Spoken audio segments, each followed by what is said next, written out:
In the headlines of this hour on VTV News, the 10th National Congress of Vietnam Fatherland Front opens. Later on, National Assembly Chairman pays official visit to Laos, attending the 45th ASEAN Inter-Parliamentary Assembly. And in our world news, North Korea amends its constitution.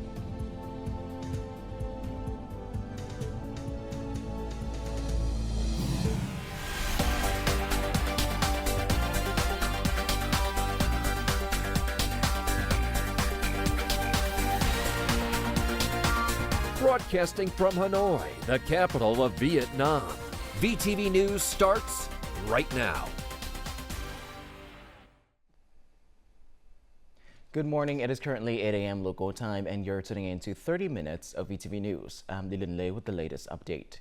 The 10th National Congress of the Vietnam Fatherland Front opened in Hanoi on October the 17th. The event brought together representatives of people from all walks of life, demonstrating the strength of the great national solidarity bloc. Party General Secretary and State President Tô Lâm attended and delivered a speech at the Congress, which also saw the attendance of other party and state leaders.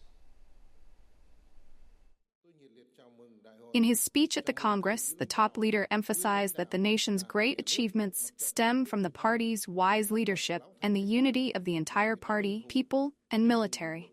He highlighted the crucial role of the National Solidarity Bloc and the contributions of the Vietnam Fatherland Front and its member organizations. The leader also declared that the country stands at the threshold of a historic opportunity to enter a new era, one in which Vietnam, under the party's guidance, will achieve prosperity, strength, democracy, justice, and civilization. By mid-century, Vietnam aspires to become a developed, high-income nation following a socialist-oriented path. It is essential to have a unified understanding of the critical position and special importance of the National Solidarity Bloc. It is an urgent priority to strengthen and promote the National Solidarity Bloc under the party's leadership. This is one of many key solutions for the nation to advance towards a new era. History has shown that the National Solidarity Bloc is a source of great strength and the foundation of all revolutionary successes in Vietnam. The more difficult and challenging the circumstances, the more we need to unite extensively, firmly, and widely. It is only through unity that we achieve victory. The National Solidarity Bloc can only become an unbeatable force when it is organized and guided by the correct policies. Its strength will be maximized when mobilized under the Vietnam Fatherland Front and led by the party. The top leader also urged the Vietnam Fatherland Front to safeguard the legitimate and legal interests of the people. He stressed that the party has no other interests apart from the welfare of the people. The people are at the core of all the party's policies and decisions. The efforts of the party, the state, and the entire political system only hold significance when the people live in prosperity and happiness. As of October the 17th, Party General Secretary and State President Tô Lâm, alongside a delegation of National Assembly deputies of Hưng Yên Province, met with voters ahead of the 8th session of the 15th National Assembly. Acknowledging the valuable feedback from voters on national development, Party General Secretary and State President Tô Lâm highlighted significant socio-economic achievements. He emphasized that the fourth quarter of 2024 and 2025 will be critical periods for the nation to accelerate progress, paving the way for the upcoming 14th Congress and a new era of the nation's development. The government is committed to creating favorable conditions where citizens can freely engage in business and pursue growth. Each individual must also recognize their role in contributing to society's collective progress. We cannot rely on others to take the initiative. I recently advised students to discard the idea of merely seeking jobs. Instead, they should focus on securing their futures through hard work and education. It is required for ongoing measures to ensure that officials are incapable, unwilling, and unmotivated to engage in corruption. Party members must commit to the party's principles and regulations, engaging in regular self-assessments. Members should support one another in identifying and addressing violations. Corruption will have no room to thrive if every party cell performs effectively. Recently, we have raised the issue of combating wastefulness, which is as critical as fighting corruption. Wastefulness is also a violation, and it should not be overlooked. Party committees must assign members to oversee various administrative functions, ensuring responsibilities are clearly defined. We will continue to explore these matters, but currently, we must adhere to the established regulations. Additionally, we need to streamline the state apparatus. Recent efforts focused on provincial and ministerial levels implementing Resolutions 18 and 19, but we must also address the central government. Party General Secretary and State President Tô Lâm visited and presented gifts to war veteran Nguyễn Văn Thân in New Phượng Village and Đinh Thị Ngân in Newland Village, Long Hưng Commune, Ban Giang District.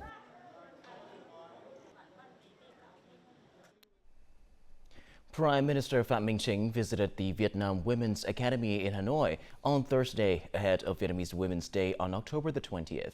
The Prime Minister highlighted that the party and state have implemented numerous key policies and strategies to promote the advancement of women.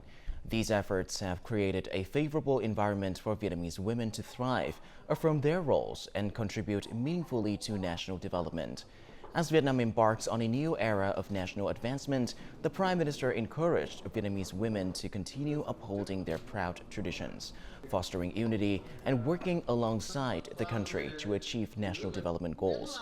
He also called on the Vietnam Women's Academy to promote its achievements, urging it to remain proactive and innovative in fulfilling its mission.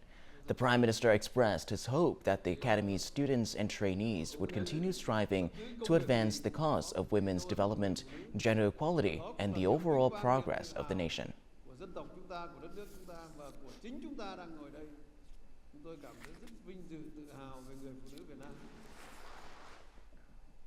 As of October the 17th, National Assembly Chairman Trần Thanh Mẫn, accompanied by a high-level delegation from Vietnam, arrived in Vientiane for an official visit to Laos and to attend the 45th ASEAN Inter-Parliamentary Assembly, or IPA.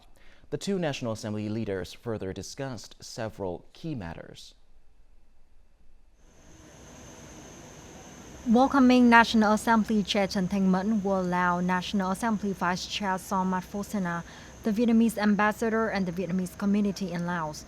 The visit marks his first official trip to Laos as National Assembly Chair, reinforcing Vietnam's strong and comprehensive support for Laos and highlighting the trust and close ties between the two countries' leaders. National Assembly Chair Trần Thanh Mẫn conveyed warm regards and best wishes for health from Party General Secretary and State President Tô Lâm, Prime Minister Phạm Minh Chính, and other Vietnamese leaders to allow National Assembly Chair Say Som Phong Phong Vian and other Lao leaders. He reaffirmed Vietnam's unwavering commitment to prioritizing its unique and traditional relationship with Laos, congratulating Laos on its successful leadership roles as ASEAN and IPA chair in 2024 and hosting successful ASEAN summits. Both leaders expressed satisfaction with the positive cooperation between their legislative bodies. They concurred on the need to continue sharing experiences in refining institutions, legal frameworks, and high-level oversight and addressing critical national issues. They emphasized the importance of solidarity, close cooperation, and mutual support at regional and international forums, particularly at the ASEAN Inter-Parliamentary Assembly, IPA, the Inter-Parliamentary Union, IPU, and the Asia-Pacific Parliamentary Forum, APPF.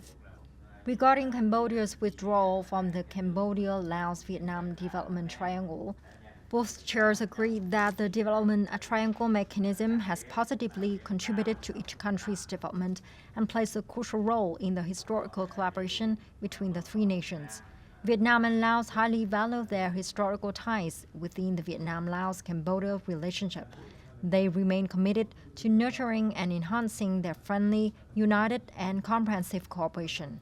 After the discussions, National Assembly Chair Trần Thanh Mẫn and his counterpart witnessed the signing of a Memorandum of Understanding between the Foreign Affairs Committees of the two National Assemblies.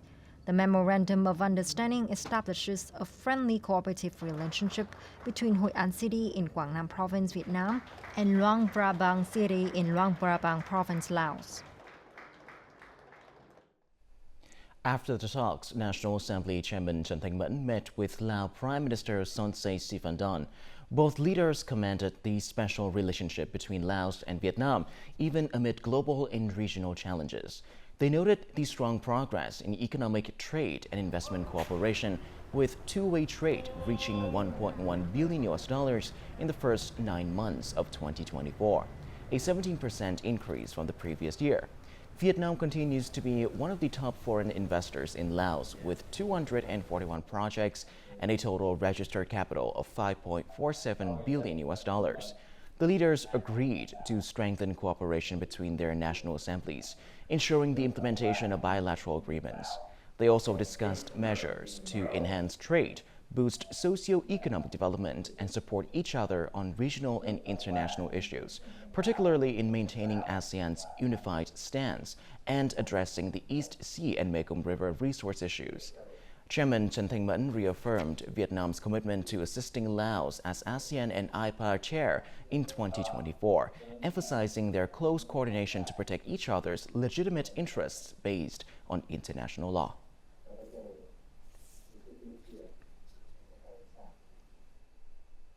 On October the 17th, National Assembly Chairman Trần Thanh Mẫn held discussions with Laos Politburo member, Vice President and former Laos National Assembly Chair Phie Yathothu. National Assembly Chair Trần Thanh Mẫn expressed his delight in reconnecting with Laos Vice President and former National Assembly Chair Phie Yathothu. He commended Laos for achieving significant accomplishments despite facing numerous challenges, expressing confidence that under the wise leadership of the Lao People's Revolutionary Party, the upcoming National Party Congress in early 2026 will successfully meet its objectives. He hoped Laos would overcome its difficulties and continue to develop independently and prosperously, ensuring a better life for the Lao people. Laos Vice President Phie Yathothu thanked the Vietnamese government and the National Assembly for their active support in Laos socio-economic development, successfully organizing the ASEAN Summit and preparing for the 45th General Assembly of the ASEAN Inter-Parliamentary Assembly. In a meeting with former Laos Prime Minister and National Assembly Chair Thongsin Thamavong, National Assembly Chair Trần Thanh Mẫn congratulated Laos on its achievements and emphasized Vietnam's commitment to prioritizing and nurturing the Vietnam-Laos friendship. He reaffirmed Vietnam's strong and comprehensive support for Laos reform efforts and nation building. Former Laos Prime Minister and National Assembly Chair Thongsin Thamavong welcomed National Assembly Chair Trần Thanh Mẫn on his first visit to Laos and praised the Vietnamese National Assembly for its high-quality legislation contributing to socio-economic development. He expressed a desire for both national assemblies to continue sharing legal experiences and collaborating on monitoring side cooperation agreements. Coming up next on VTV News. State Bank announces decision on compulsory transfer of 2 banks. And later on, efforts made for sustainable poverty reduction.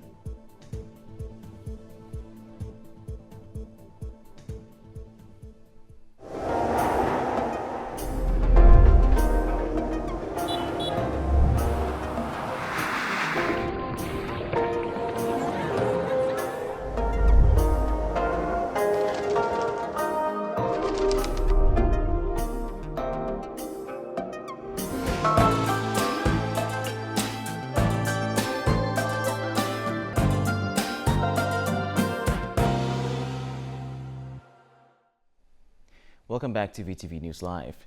Now, the State Bank of Vietnam announced on Thursday the decision to compulsory transfer the Construction Bank to Vietcombank and Ocean Bank to the Military Bank. The objective of the compulsory transfer is to restore weak credit institutions to normal operation, overcome accumulated losses, comply with regulations on ensuring operational safety, and end special control. After the compulsory transfer, Construction Bank and Ocean Bank will be commercial banks with 100% charter capital owned by Vietcombank and the Military Bank. All legal rights of depositors, rights and obligations of customers will be guaranteed in accordance with legal regulations. Construction Bank will receive full financial support measures and mechanisms and strong support from the entire Vietcombank system. We will design the Construction Bank's operating model and legal form during the implementation of the compulsory transfer plan. The forced transfer of a weak bank under special control is unprecedented. Therefore, challenges and difficulties are inevitable.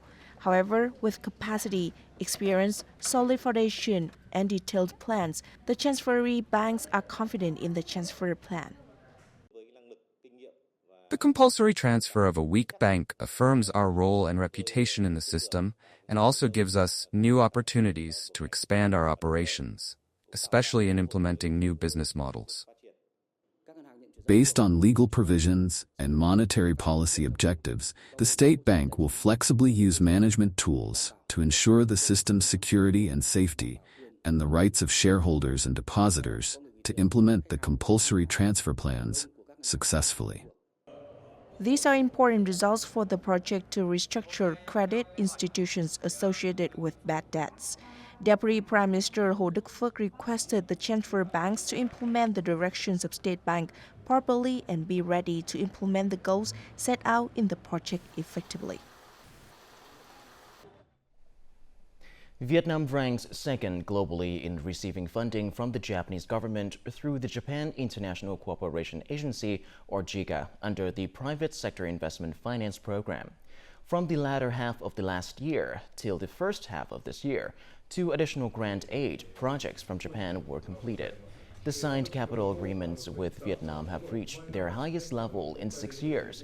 From April last year to March this year, JICA, on behalf of the Japanese government, signed loans agreements with Vietnam totaling over $678 million. Grant aid reached $7.5 million, contributing to economic infrastructure development and human resource training. Vietnam is the leading country among Japan's collaboration partners. Japan remains a major partner of Vietnam in trade, economy, and investment, and is the largest ODA provider to Vietnam. To meet its commitment of achieving net zero emissions by 2050 and complying with the environmental protection law, the government has recently updated a list of over 2,000 greenhouse gas emitting facilities, mostly industrial sites releasing CO2. These facilities must submit greenhouse gas inventory reports to relevant authorities by the end of March 2025. They are also expected to gradually reduce emissions and participate in the pilot phase of the carbon credit market. This facility is one of the 30 listed in Phú Thọ's greenhouse gas inventory. It is actively collaborating with a consulting unit to review carbon dioxide emission system and finalize its greenhouse gas inventory report. Additionally, the facility is implementing various solutions to reduce carbon dioxide emissions, including using biomass pellets as an alternative to coal. Switching from fossil fuels to biomass not only provides economic benefits but also protects the environment. This move helps reduce CO2 emissions by 50% to 70%. Many industrial facilities are actively collaborating with authorities to review and assess energy consumptions and carbon dioxide emissions. Last year, this facility calculated emissions equivalent to over 600,000 tons of carbon dioxide. It implemented energy-saving measures, resulting in a 20% reduction in fossil fuel usage. We are actively providing data to complete the greenhouse gas inventory report this year. To ensure that 100% of industrial production facilities complete their reports by March next year, ministries and sectors are implementing various support measures, especially for small and medium-sized enterprises. Small and medium-sized enterprises need more support for their greenhouse gas inventory efforts.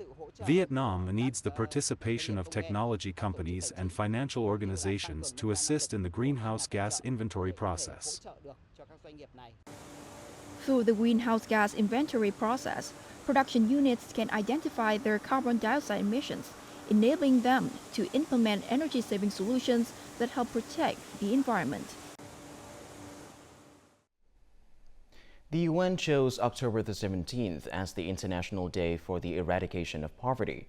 Over the years, Vietnam has always been recognized as a bright spot in poverty eradication, with the poverty rate decreasing from about 45% of the population in 1992 to only 2.93% in 2023. However, with the current spate of natural disasters and floods, poverty reduction work faces many challenges, requiring timely solutions to achieve sustainable poverty reduction. The family of Hoàng Văn Sĩ was formerly one of the poor households in Ha Quang District, Cao Bằng Province. From 2010 to 2016, thanks to the preferential loans, his family switched to growing hybrid corn and raising livestock to improve their finances. Moreover, he had just received support to build a new house under a local program to eliminate temporary and dilapidated houses. My family's circumstances were very difficult. For the past 10 years, thanks to the party and the state's support, we have improved our financial position and escaped poverty. The locality continues implementing national target programs, building inter-village and inter-commune roads for convenient travel, and deploying policy loans to convert to new crops and raise buffalo and cows. According to the Global Multidimensional Poverty Index report published in 2023, Vietnam is one of 25 countries that have reduced this index by half within 15 years. According to the Multidimensional Poverty Standard in 2023, the poverty rate is 2.93%. Vietnam has also been a pioneer, especially among the ASEAN countries, in terms of looking at poverty not just as a matter of income, but looking at multidimensional poverty and trying to understand more holistically the needs of people, whether it's health or education or other determinants of poverty. However, the severe consequences of Typhoon Yagi have significantly affected Vietnam's poverty reduction efforts. Many families fell back into poverty as a result of the typhoon. Having the early warning systems in place, being able to support communities, build resilience through resilient infrastructure, resilient housing, but also resilient livelihoods is going to be very important. One of the things that I think the government can also do and is already doing is using fiscal measures to support those regions and those households, such as deferring loan repayment. Government Resolution number 143 proposed a series of emergency support policies for poor and near-poor households affected by Typhoon Yagi, contributing to the goal of reducing the poverty rate nationwide to below 1% by 2025. Coming up next in our world news. North Korea amends its constitution, abandoning its pursuit of national unification. And water scarcity threatens food security on a global scale, according to latest report.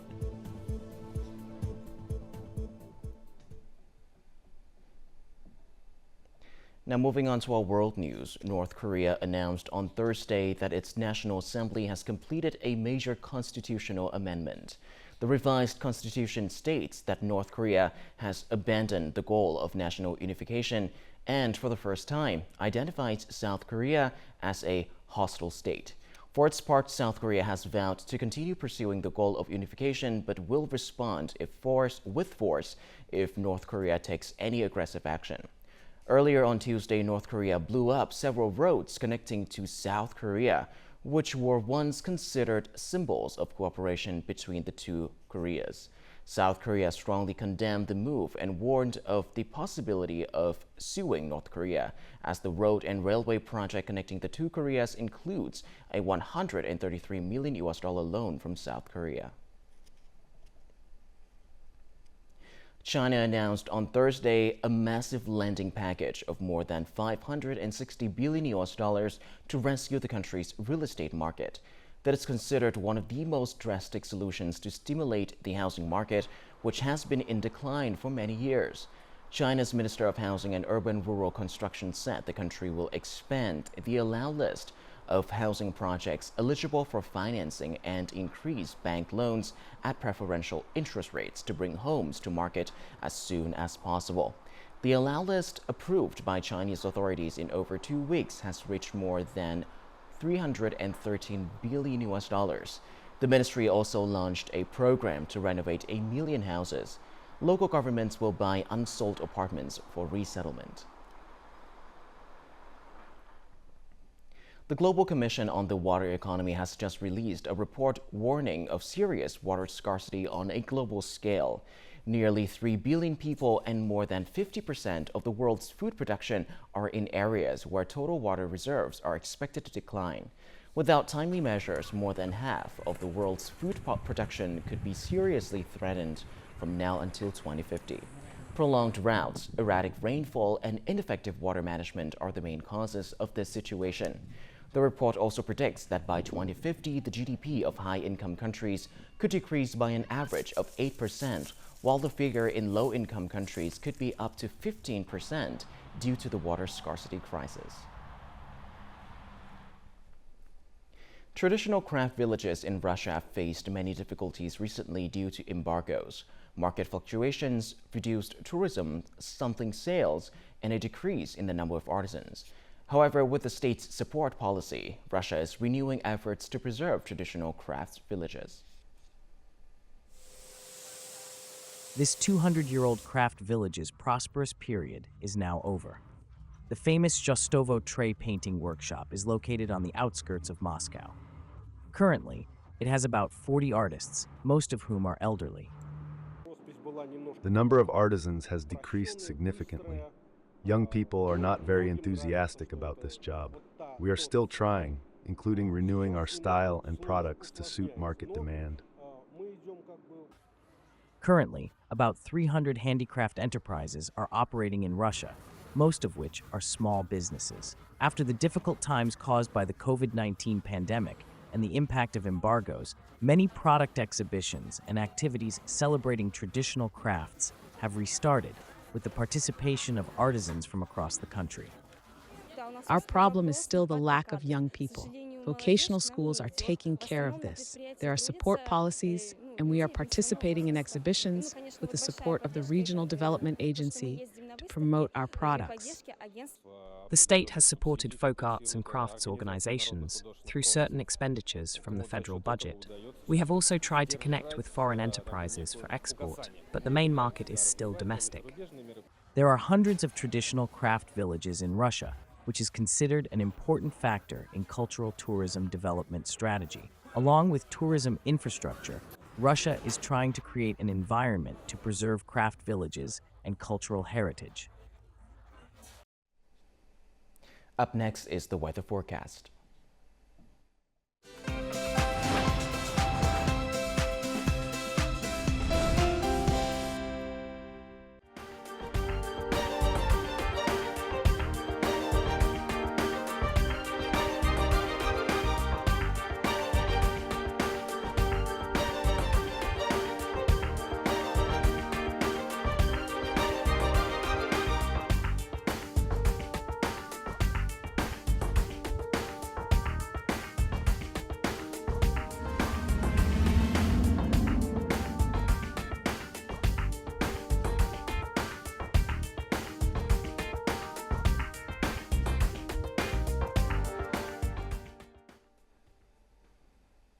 And that is all that we have for this hour on VTV News. To rewatch our program, you can visit our website or YouTube channel or download the mobile app VTVgo for more. Thank you for watching, and goodbye for now.